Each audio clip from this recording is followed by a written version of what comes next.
Hello, welcome to Cataclysm University. My name is Vormithrax, and this is course number 28, where we'll be discussing Compact Bionic Modules, or CBMs.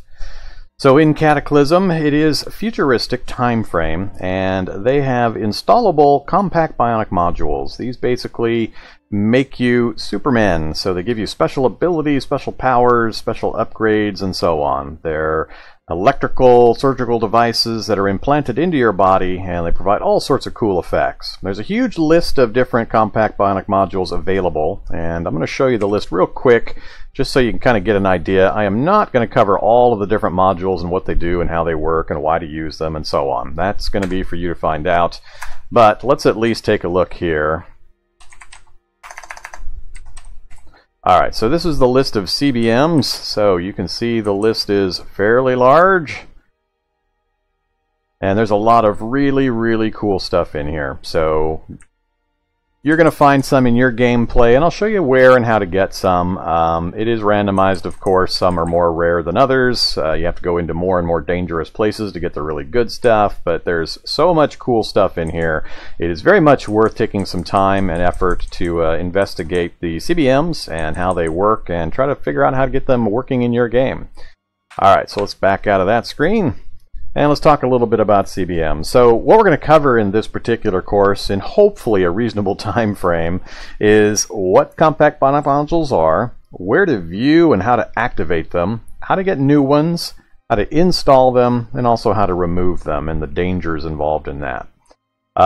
Like I said, this is going to be just kind of an overview, interface-wise and information-wise. I'm not going to go into huge detail about the processes or the specifics about all the various different modules. But if you do have further questions or need more information about something, feel free to visit me on my Discord channel, link below, and I'd be happy to answer any questions. And we have a bunch of other people there that could help you as well. Alright, so let's talk about the CBMs. First, what are they? And like I said at the intro, they're Compact Bionic Modules. They come in a kit. You can see one on a shelf over here. There's a blood analysis CBM and some power storage CBMs. So they come in a kit with some surgical, automated nanobots and so on that help the installation process. So you find them in that form, and if you decide you want to use one, you can try to install it, and we'll go over how to do that here in just a bit. The character I have on the screen currently has some installed, so I can kind of show you the interface and how things work. So let me bring up the character sheet. This character is a Bionic Spec Ops soldier. He's part of the FEMA Death Camp start. You can pick him as one of the character professions. And he starts with some bionics. They don't show on the character screen. I'll show you another screen in a moment where you can see the list. But this screen is good for just checking that he's got the particular profession. And I took a few traits that are going to help in some of the things we're going to do in this course. And I wanted to point them out real quick. So I took First Aid, Electronics, and Mechanics at 5, and those are important for the installation and removal of CBMs. The higher you have these, the better your chances of success. And you'll see why and how in just a little bit. I also took Addiction Resistant because you have to actually medicate yourself or have a way of avoiding the pain in order to install them successfully. I took Self-Aware because that lets me see the exact amount of hit points that I have instead of seeing the bars where you can't really tell exactly what your hit point number is. And I also took Tough, which just raised my starting hit points. Alright, so let's back out of there and let's take a look at the Bionics specifically. So, interface-wise, you can check your Bionics by pressing the P key on your keyboard. That brings up this menu. You can see it's titled Bionics, and it's a pretty simple screen. You've got some actions up here. You can use the exclamation point to examine a Bionic and get specifics about it. You can use the minus key to remove one. The equals key, which I believe just reassigns the lettering if you need to do that or want to do that. And then the tab key will switch between these two tabs, the active tab and the passive tab. The only other information other than the list of Bionics is right here. This is your current and maximum amount of Bionic power that you have available. So the maximum amount of power is based on what kind of Bionics you have installed. I mentioned earlier that there are some Bionics here on the counter. Power storage CBMs are exactly what that deals with. The more power storage CBMs you install, the higher the amount of power or electrical energy you have for your Bionic modules available. So if we bring the screen back up, basically I start with this character with 250 power available out of 250 maximum, and I can increase that through installing more of those power storage CBMs. Alright, now how you generate power to refill after you've used some can vary. There are a number of CBM modules that can be used to provide power. I'm not going to go into all the details of those. You can figure those out for yourself or check for more details via the wiki and so on. This character does have one, the Metabolic Interchange, and I'll show you the next key. So the exclamation point, if I press that, brings up an information screen, and you can get details on each of the CBMs. And you can see here for Metabolic Interchange, your digestive system and power supply are interconnected. Energy drains will regularly be counteracted by increasing hunger. Can be toggled on and off at will. So basically it drains your food out of your body in order to power your bionics, making you hungrier. So as long as you've got a really good food supply available, if you keep this turned on, it will keep your energy supply up while making you more hungry more often. And that's just one of several different ways of powering these. There's a lot of different options. But interface-wise, that's how this screen works. So the active CBMs are CBMs you actually have to turn on or off manually in order to receive their benefit. So for example, I've got this implanted night vision CBM, and it notes here power usage is going to be 1 power usage every 10 turns, 1 power usage for activation and turning it off. And it says your eyes have been modified to amplify existing light, allowing you to see in the dark. Now it's daytime, but if I turn this on, oops, can't do it while I'm viewing that. If I turn this on, that's what things look like. So let's bring this back up, and you can see it changed colors, and it now shows that it's in the on status, and I can press enter to turn it off again. And we used up 1 point of power just turning it off and on. We didn't actually move or go anywhere, so we didn't burn any energy while it was on. And that's pretty much all there is to it. So I can turn the electroshock unit on, turn it off just by pressing the enter key. I can turn on the repair nanobots, turn it off. And that's all the actives tab means. Everything here you have to manually activate or deactivate in order to turn them on and off and receive their benefits. The passive tab, which you can get to just by pressing the tab key, is passive benefits that are always in play. They don't use any power. You don't have to turn them on or turn them off. They're just benefits that you always receive. So for example, the targeting system, your eyes are equipped with rangefinders and their movement is synced with that of your arms to a degree. Shots you fire will be much more accurate, particularly at long range. So you're always going to receive that benefit no matter what. Same with air filtration and subdermal carbon filament.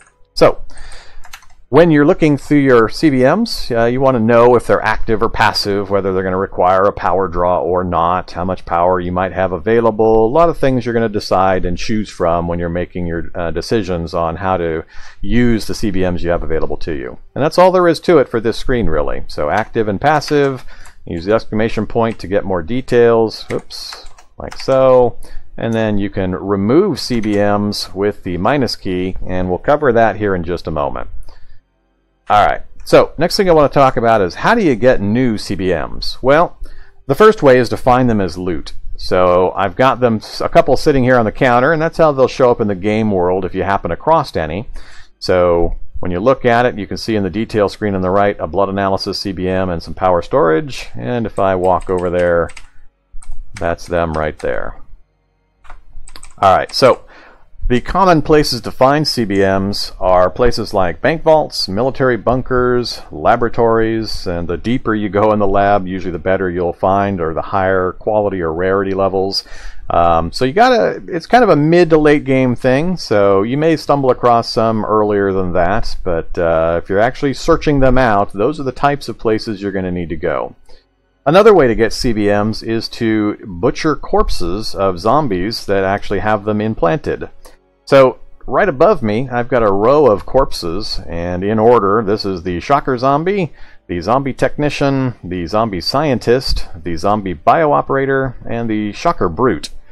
Now, most of them have in common some kind of an electrical leaning, so shocker brute, shock zombie.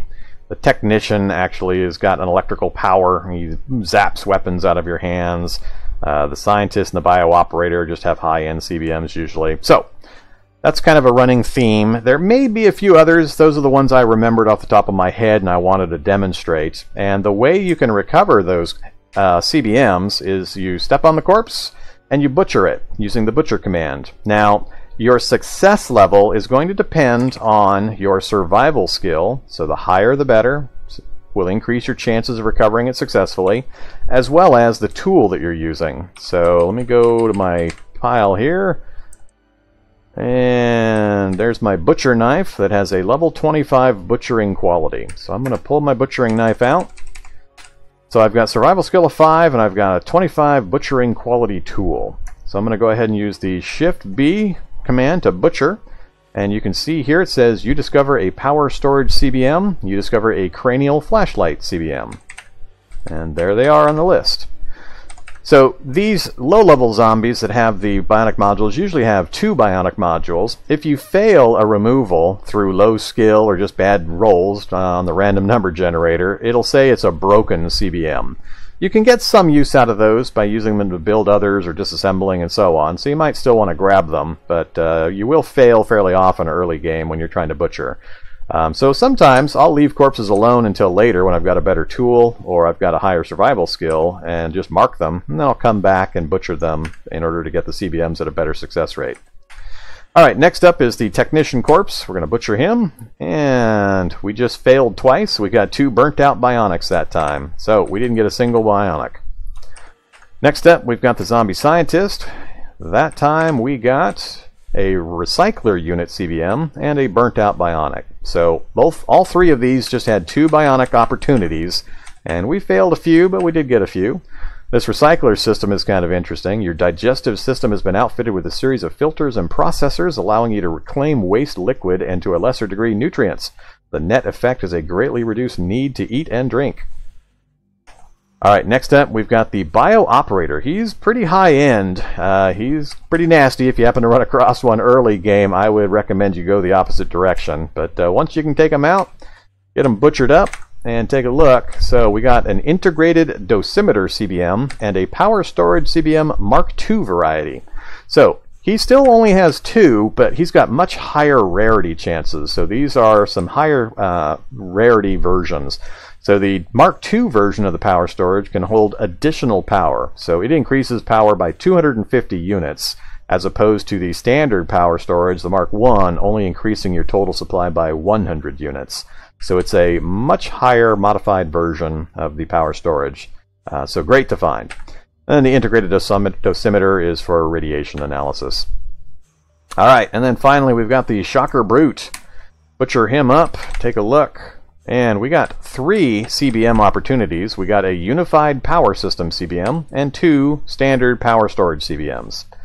So we didn't get an upgraded power storage, but we got 2 of the normal ones as well as the unified power system. And so the Shocker Brutes have 3 total possibilities. And like I said, there may be other zombies, but these are the ones that I typically run across, even on the outworld, not having to dive into labs and places like that. So my early supplies of CBMs usually come from these guys, and then later on when I'm lab diving and going into banks and so on is when I usually pick up the CBMs directly. So that pretty much covers how to acquire new ones. So next up, let's talk about how to install and how to remove CBMs. They're kind of tied together in the process, so we need to talk about a few things here. When you're going to do surgery on yourself, it hurts a lot. So they've instituted, they being the developers who are currently updating and changing the game in the experimental branch, have developed a new process, newish for this game, in that you now are required to have a certain level of painkiller active in your system before you're allowed to do surgery on yourself. Previously, you could just install CBMs whenever you wanted, and there was a chance of failure and consequences, but there was no prerequisite to actually doing it. So here's how the system works currently. You do need a few things. You need some CBMs, so I'm going to grab these CBMs from the inventory, from the box there. In addition, we're going to need some first aid kits, and we're going to need a scalpel for the removal when we do that in a moment, and we're going to need some painkillers.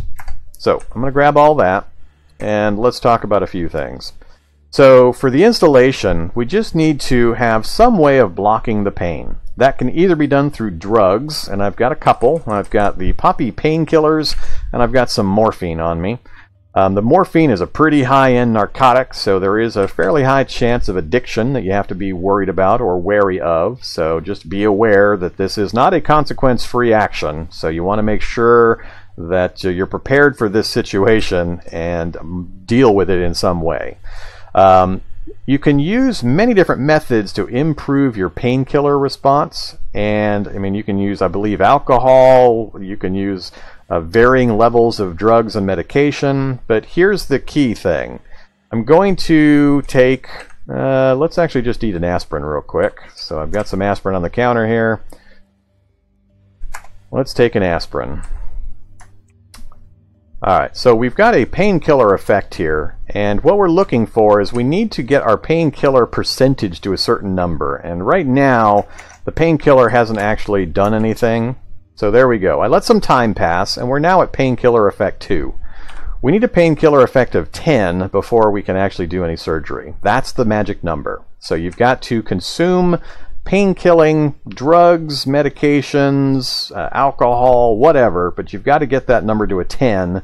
Once you do that, then you can actually do the surgery to install or remove.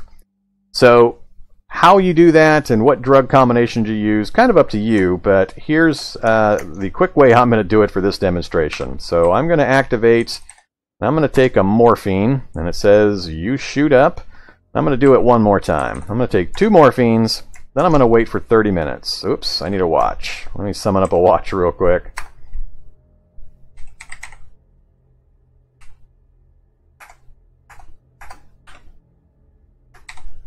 Alright, so I've got a watch. We can see the exact time. So I'm going to wait for 30 minutes. Now I'm going to check my painkiller amount. And there we go. So we have made it to the magic number. So as long as you are at 10 or over, you can then do the surgery, both installation or removal, your choice. So now that we've got the painkiller requirement met, we're going to go ahead and try to install. So we're going to activate, and we're going to choose to install the, let's do a blood storage CBM, or a power storage CBM. So I'm going to just press enter. And it notes here, warning, 2% chance of genetic damage, blood loss, or damage to existing bionics. Continue anyway. So, it is a die roll. There are going to be different percentage amounts based on a number of things. Currently, that percentage is based on the difficulty of this particular CBM combined with the skills that I showed you at the beginning. The most important 3, or the 3 that are used, are your first aid, your electronics, and your mechanics skill, combined with your intelligence. So when you're going to do this, and especially when you're going to remove CBMs, you want to maximize your intelligence, and there are certain drugs you can use to do that as well. You can use things like Adderall, coffee, cigarettes, things like that will give you a temporary intelligence boost. So you want to boost your intelligence just as high as you possibly can. Have your skills, those 3 I mentioned, also as high as possible. And then do the drugs. Finally, once you've got everything set up in that way and you've got the painkiller percentage amount, you've got your intelligence raised and so on, then you can actually do the installation or the removal with the best possible chances. So this one, excuse me, this installation has a very low percentage chance to fail, and that's partly due to skills, partly due to the fact that it provides a surgical kit that's doing a lot of the work for you. Removing CBMs is a lot harder and more dangerous, and you'll see that in a moment. So we're going to say continue, yes.